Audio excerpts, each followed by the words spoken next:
İzi izah bölməsindən bir neçə çətin görünən, lakin asan izahı olan testə baxaq. Əvvəlcə nöqtələrdən sonra gələn sözlərə işarə qoyaq. Japanese və ikinci nöqtələrdən sonra isə Mount Fuji.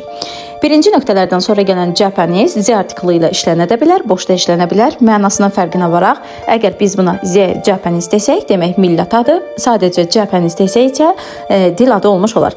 Xəbərimizə baxsaq, hesab etmək, demək ki, biz bura Z qoymalıyıq ki, bu Yaponlar hesab edir mənasını versin. Ona görə birinci nöqtəsi boşluq olan iki variantımızı çıxırıq.